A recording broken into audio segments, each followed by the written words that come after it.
Hi, this is Phil from Make Tech Easier, and welcome to How to Stay Productive on Flights When Laptops Are Banned. Hurtling through the air in a metal tube is an awe-inspiring feat of human ingenuity.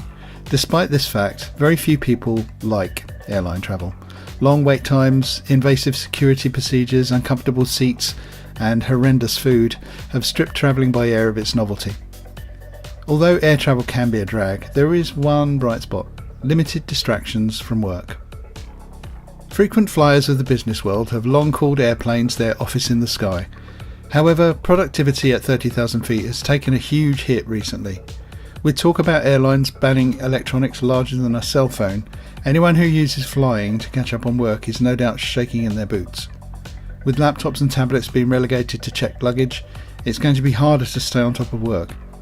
Before you give up and pop a Xanax on your next flight, consider these alternatives. Loaner laptops and your OS on a USB.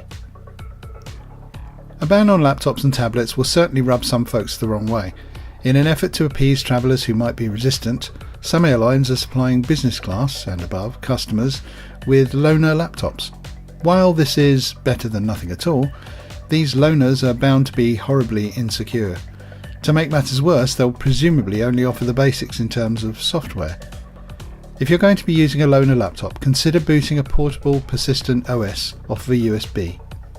There are a ton of Linux distros that can boot from a live USB, including ones that put an emphasis on security.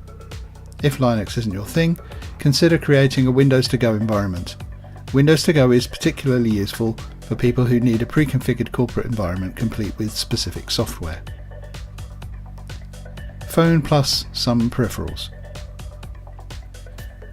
Whether you realise this or not, the phones in our pockets are fairly powerful computers. If your smartphone has a large enough screen, you can treat it like a mini laptop. The first thing you'll want to do is install some apps. There are some mobile apps available for both Android and iOS that mirror the functionality of many desktop softwares.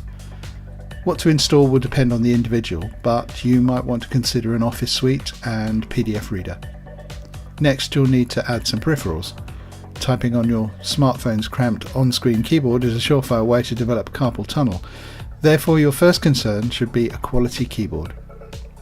Microsoft's Universal Foldable Keyboard, link in the description, is a good option, but there are tons of other options.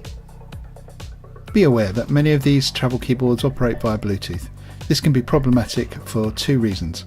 First, Bluetooth will cause your phone's battery to drain faster. This can be annoying, especially on long-haul flights. Secondly, Bluetooth isn't usually allowed on flights. Some airlines don't have a problem with it, but for others it's a no-go. Be sure to check with your airline to see where they stand on the issue. If Bluetooth is unacceptable, there are other solutions. If you have an Android device that supports OTG or on the go, then you can connect a wired keyboard. Go old school. It's hard to imagine doing anything without a screen, but before the days of laptops and tablets, people were still able to get work done. All it took was a quick visit to a local stationery store for a quality notebook. Pair this notebook with your favourite pen and you have yourself the original tablet. If you haven't put a pen to paper in a long time, you're probably rolling your eyes right now. Before you skip to the next entry, give it a try. There is something liberating about removing the screen and physically writing something down. The most popular writing notebooks on the market today are made with premium paper and elegantly designed. Be sure to check out offerings from Moleskine, Rhodia and Quo Vadis. Of course, you can always stick with an old standby, the classic legal pad. Of course, it's always a good idea to back up any handwritten work digitally. Livescribe.